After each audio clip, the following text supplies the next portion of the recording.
ওয়াজহু কাল বাদরি আও শামসিদ দুহা, আল্লাহ রসুলের চেহারা তো চাঁদের সূর্যের চাইতে অর্থাৎ পূর্ণিমার চাঁদের চাইতে রসুলের চেহারা মোবারক সুন্দর ছিল। আল্লাহু আকবার। আল্লাহ রসুল কেমন সুন্দর ছিলেন, আল্লাহ রসুলের চেহারাটা কেমন ছিল। আল্লাহ রসুলের দুধমা হালিমাতুস সাদিয়া রাদিয়াল্লাহু তাআলা আনহা বর্ণনা করেন, ওই যুগের সময় তো এরকমই একটা প্রচলন ছিল যে দূর থেকে বাচ্চারা নিয়ে যাইতো। রসুলের দুধমা বর্ণনা করেন, আমি যখন যাইতেছিলাম সাওয়ারি নিয়ে সবার পিছিয়ে পিছিয়ে ছিলাম, সবার শেষে গিয়েছিলাম। আমি ভালো কোনো বাচ্চা পাই না। শেষ মুহূর্তে আমার স্বামীকে বললাম, খালি হাতে ফিরে যাব? এখনো আল্লাহ রসুলের বাবা নাই, রসুলের পিতা তো জন্মের পূর্বেই মরে গেছে, ঠিক না বলেন? যার বাবা না থাকে তার কদর থাকে না, ভালো মাইনে পাওয়া যায় না। এখনো রসুলের বাবা নাই। 2 নম্বর কত, হালিমার আরেকটা সন্তান আছে, ভালো হৃষ্টপুষ্ট সন্তান সে নিতে পারতেছে না, বা ধনাঢ্য কোনো মানুষের সন্তান নিতে পারতেছে না। শেষ মুহূর্তে ওকে হলো এই রসুলের দুধ বা বললেন, খালি হাতে থেকে এই সন্তানটাকে নিয়ে যাই। আল্লাহ রসুলকে যখন কোলে নিলেন, হালিমা বর্ণনা করেন, আমার স্তনে তো দুধ ছিল না, আমার স্তনে দুধ ছিল না, আমার স্তনে আল্লাহ দুধ দিয়ে দিলেন। বলেন সুবহানাল্লাহ। আমি যে সাওয়ারি দিয়ে সফর করে আসছিলাম, যাওয়ার ক্ষেত্রে আমার এই দুর্বল গাধাটা সকলের আগে আগে হাঁটতে শুরু করলো। বলেন সুবহানাল্লাহ। লোকজন আমাকে জিজ্ঞাসা করতে শুরু করলো, হাই রে, হালিমার সাওয়ারি তো দুর্বল ছিল, আসার ক্ষেত্রে দুর্বল, যাওয়ার ক্ষেত্রে সবার আগে কি করে চলে যায়? প্রশ্ন জাগে কিনা জাগে না? 3 নম্বর কথা হলো, বর্ণনা করে আমার যে বকরিগুলা তাদের স্তনে দুধ ছিল না, ঘাস ছিল না, বালক কিছু দিতে পারি নাই, কিন্তু আমার বকরিগুলো পর্যন্ত দুধ দিতে শুরু করলো যখনই মুহাম্মদ আমার ঘরে ঢুকছে। বলেন সুবহানাল্লাহ। এই জন্য রসুলের মা বর্ণনা করেন, মুহাম্মদের চেহারা তো আমি দেখছি। এই জন্য বর্ণনা কিতাবে লেখছে, হালিমা একদিন বর্ণনা করতেছে যে আমেনা, তোমার ঘরে আল্লাহ এত একটা সুন্দর সন্তান দিছে, আমি মক্কা মদিনায় অলি গলিতে ঘুরে ঘুরে তালাশ করে দেখেছি, তোমার সন্তান মুহাম্মদের মতো সুন্দর চেহারা আমি হালিমা কোনোদিন দেখি নাই। এরকম 2 জন আলোচনা করতেছিলেন।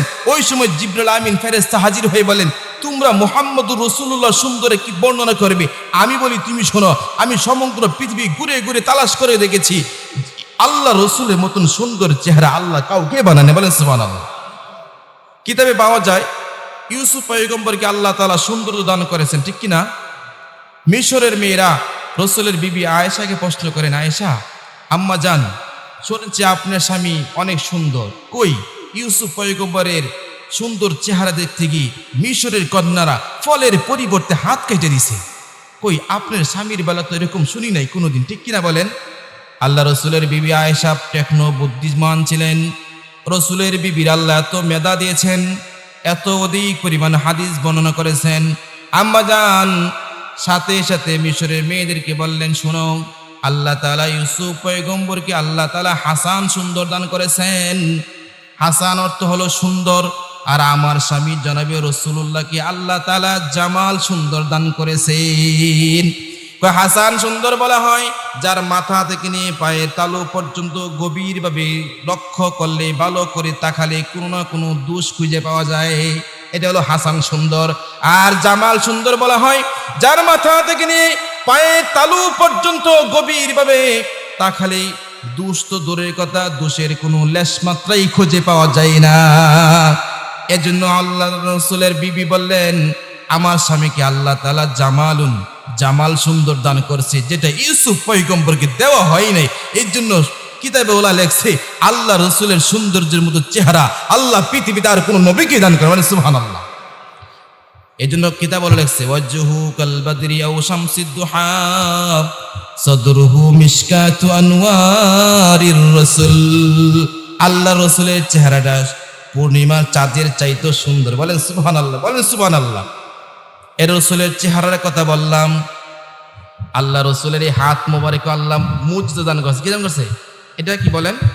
হাত না, রসুলের হাতের মধ্যে আল্লাহ মুজিজা, অর্থাৎ রসুলের এই হাত মোবারক আল্লাহ তাআলা মুজিজা দান করছে। এই হাত মোবারক কোথাও লাগলে আল্লাহু আকবার বলেন।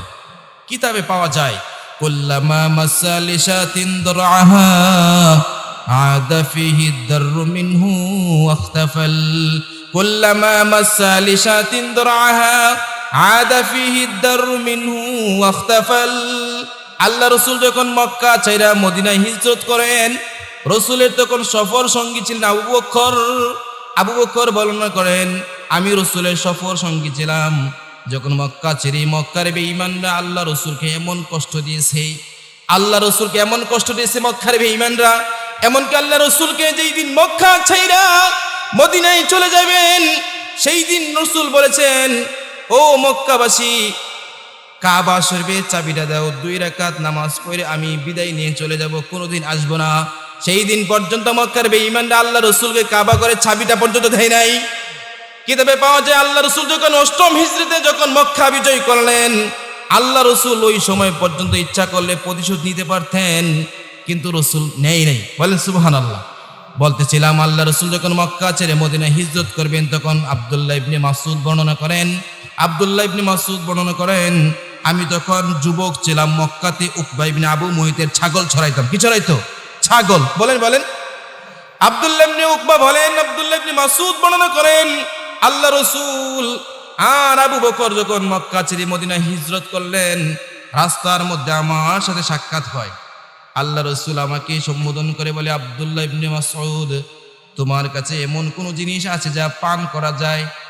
ও আল্লাহ রসুল, আপনি যে ধারণা করেছেন আমি তো এই বকরিগুলার রাখাল মাত্র, আমি তো মালিক নই, আমি তো মালিক নই, আমি কি করে দিব আপনাকে, থাকলেই বা কি করে দিব?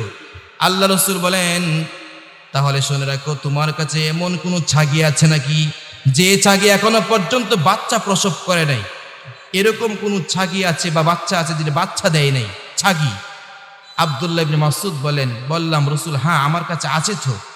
কিতে বলা লেখছেন, রসুলের কাছে ছাগল নিয়ে আসলেন, আল্লাহ রসুল বাচ্চাবিহীন ছাগির স্তনে হাত বোলালেন। আল্লাহ রসুল যখন কুল্লামা মাশা লিশাতিন দরাহা আদা ফিহি দাররু মিনহু আখতাফাল, রসুলের হাত পাবার যখন লাগাইলেন, সাথে সাথে বাচ্চাবিহীন দুধ থেকে স্তন থেকে দুধ বেরোতে শুরু করলেন। সুবহানাল্লাহ। এটা রসুলের হাতের একটা মর্যাদা ছিল, এটা রসুলের শান ছিল। আল্লাহু আকবার বলেন। এই জন্য রসুলের শান কি বলবো, রসুলের শান আমি কি বর্ণনা করব, আমি দুর্বল, কি রসুলের শান বর্ণনা করব? রসুলের আরেকটা আশ্চর্যজনক শান হলো, এই মালাকুল মউতের নাম শুনেন না আপনারা? আজরাইল সমস্ত নবীকুলের জান কবজ করছেন, কিন্তু আল্লাহ রসুলের যখন জান কবজ করার জন্য গেলেন, রসুলের শান হলো রসুলের কাছে গিয়া রসুলের কাছে অনুমতি চাইছে। বলেন সুবহানাল্লাহ। কারো কাছে অনুমতি চাই নাই, কারো কাছে মালাকুল মউত আজরাইল কারো কাছে অনুমতি চাই নাই, কেননা তার দিলের তার ভিতরে কোনো মায়া নাই, কোনো দরদ নাই। আল্লাহ রসুলের কাছে গিয়ে বললেন, ও পয়গম্বর হাবিবে কিবরি, আল্লাহর বন্ধু, যদি আপনি বলেন তাহলে আপনার জানটা আমি কবজ করব, নয় রিটার্ন চলে যাব। আল্লাহ রসুল তখনও বলেছিলেন, আমার এখনো পর্যন্ত একটা কাজ বাকি রয়েছে, এই কাজ সমাপ্তি না হওয়া পর্যন্ত আমি মরতে পারি না। বললেন, আইনা ফি জিব্রাইল, আমার ভাই জিব্রাইল কোথায়? জিব্রাইল আমিন ফেরেশতাকে আনা হলো। আল্লাহ রসুল বলেন, জিব্রাইল তুমি আল্লাহর কাছে যাও, গিয়ে নালিশ দাও যা আপনার বন্ধু বলেছেন, আপনার বন্ধু যদি ইন্তেকাল করেন তাহলে আপনার বন্ধুর গুনাহগার উম্মতের এই জিম্মাদারি দায়িত্ব কে বহন করবে, কে গ্রহণ করবে? যতক্ষণ পর্যন্ত আমার এই গুনাহগার উম্মতের দায়িত্ব গ্রহণ না করা হবে ততক্ষণ পর্যন্ত আমি রাসূলুল্লাহ ইন্তেকাল করতে পারি না। ইন্তেকালের জন্য আজরাইল ফেরেশতাকে আমি অনুমতি দিতে পারি না। জিবরাইল আমিন ফেরেশতা আল্লাহর কাছে গেলেন, বললেন, আল্লাহ আমি তো একটা আরজি নিয়ে আসছি। কই কি নিয়ে আসছো? আরজি নিয়ে হলো এই, আপনার বন্ধু, আপনার প্রিয় বন্ধু সে আসতে চায় না, তার আরজি হলো তিনি যদি ইন্তেকাল করেন তার গুনাহগার উম্মতের দায়িত্ব কে গ্রহণ করবে? আল্লাহ তাআলা বলেন, জিবরাইল আমিন ফেরেশতা বন্ধুকে জানায় দাও, আমার বন্ধু মৃত্যুর আগ মুহূর্তে বন্ধুকে সুসংবাদ জানায় দাও, আমার এই বন্ধুর গুনাহগার উম্মতের জিম্মাদার আমি আল্লাহ স্বয়ং নিজেই গ্রহণ করলাম। আল্লাহু আকবার বলেন। আল্লাহ রসুলকে আল্লাহ তাআলা একবার নয়, দুইবার নয়, 70,000 বার আল্লাহ তাআলা হাবিবকে বললেন। 70,000 বার। কতবার বলেন? আল্লাহ স্বয়ং নিজেই আমাদের রসুল্লাহ মুহাম্মদুর রসুল্লাহ আমার নবীকে 70,000 বার প্রশ্ন করছে। কি করছে? কথাগুলো বোঝেন। 70,000 বার প্রশ্ন করছেন, হাবিব ও আমার বন্ধু, আপনি কি চান, আপনি কি চাহিদা বলেন? 70,000 বার আল্লাহ তাআলা স্বয়ং নিজে মুহাম্মদুর রাসূলুল্লাহকে প্রশ্ন করেছেন। আপনি আমার রসুল একটা জবাব দিয়েছেন, আমার উম্মতকে মাফ করে দিন, বলেন সুবহানাল্লাহ। এই জন্য ভাই রসুলের শান বলবো তো কার শান বলবো? রসুলকে মোহাব্বত করবো না তো কাকে মোহাব্বত করবো? ঠিক না বলেন? এই জন্য তো আল্লাহ রসুল হাদিসে বর্ণনা করেছেন, লা ইউমিনু আহাদুকুম হাত্তা আকুনা আহাব্বা ইলাই মিন ওয়ালিদিহি ওয়া ওয়ালাদিহি ওয়ান নাসি আজমাইন। আল্লাহু আকবার বলেন। রসুল তো বলেছেন ততক্ষণ পর্যন্ত মুমিন হবে না যতক্ষণ পর্যন্ত তোমার ভালোবাসাটা তোমার সন্তান, তোমার পিতামাতা সকলের চাইতে আমি রাসূলুল্লাহর প্রতি বেশি না হবে। ঠিক না বলেন? এই জন্য রসুলকে ভালোবাসতে হবে নিজের জীবনের চাইতে। আল্লাহু আকবার বলেন। একজন আনসারী মহিলা রসুলের কাছে আসছেন, কোন এক যুদ্ধের ক্ষেত্রে আনসারী মহিলা রসুলের কাছে আসছেন। ওগো আল্লাহ রসুল, এই যে আমার দুধের বাচ্চাটা, এই দুধের বাচ্চাটাকে আপনি যুদ্ধে নিয়ে যান। আল্লাহ রসুল বলেন, তোমার সন্তান তো যুদ্ধের জন্য উপযোগী নয়। দুধের বাচ্চা সে কি করে যুদ্ধ করবে? তার তো যুদ্ধে যতটুকু শক্তির প্রয়োজন, যতটুকু তার ক্ষমতা বহন করা উচিত সেটা তো হবে না, অর্থাৎ যুদ্ধের জন্য সে উপযোগী নয়।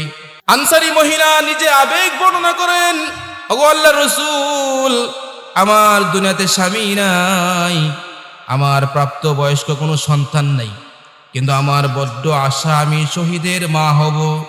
ওগো আল্লাহর রাসূল, আমি জানি আমার এই সন্তানটা যুদ্ধের জন্য উপযোগী নয়, যুদ্ধ করতে পারবে না, কিন্তু আল্লাহ রসুল আমি আপনাকে এত ভালোবাসি আর আমার মনে তামান্না হলো আমি যেন শহীদের মা হয়ে যাই। ওগো আল্লাহ রসুল, আমি জানি আমার সন্তানটা দিয়ে যুদ্ধ করা যাবে না, কিন্তু আমার এই দুধের বাচ্চাটাকে যুদ্ধ ক্ষেত্রে যখন বেঈমানরা আপনার দিকে তীর নিক্ষেপ করবে অথবা আপনার দিকে হামলা করবে, ওই সময় আমার দুধের বাচ্চাটাকে ডাল স্বরূপ ধরবেন, আমার সন্তানটাকে আপনি ডাল স্বরূপ ব্যবহার করবেন, আমার সন্তানটা মরবে আর আমি যুদ্ধের ক্ষেত্রে যখন মরে যাইব আমি তো শহীদের মা হয়ে যাবো। বলেন সুবহানাল্লাহ। এটা ছিল আশিকে রসুলের বক্তব্য। ওই আনসারী মহিলার কাকুতি মিনতি দেখা আল্লাহ রসুল চোখের পানি ধরে রাখতে পারে নাই। রসুল আশ্চর্য হলেন, একজন মা কি করে নিজের দুধের বাচ্চাটা দিয়ে দেয়। আল্লাহু আকবার বলেন। এই জন্য আমরা আশিকে রসুল হব না তো কি করবো বলেন? যে রসুলের সুপারিশ ছাড়া একজন মানুষও জান্নাতে পর্যন্ত ঢুকতে পারবে না। আল্লাহ তাআলা বুঝ দান করেন। এই জন্য আশিকে রসুল হওয়া দরকার আছে না নাই? রসুলের প্রেম ভালোবাসা দরকার আছে না নাই? এই জন্য আমাদের প্রত্যেকটা ক্ষেত্রেই রসুলের অনুকরণ করা দরকার। আল্লাহ বুঝ দান করেন। রসুলের অনুসরণ কে করেছে জানেন? রসুলের অনুসরণ করেছে আবু বকর সিদ্দিক। আল্লাহ রসুলের পঙ্খন অনুসরণ করেছে। আবু বকর সিদ্দিক এখনো চেনেন নেই। আবু বকর সিদ্দিক এত দামি একজন খলিফা যে আবু বকরের উরুতে আল্লাহ রসুল মাথা রেখে ঘুমিয়েছেন, যে আবু বকরের চোখের পানি রসুলের গাল মোবারকে পড়ছে। আল্লাহু আকবার বলেন।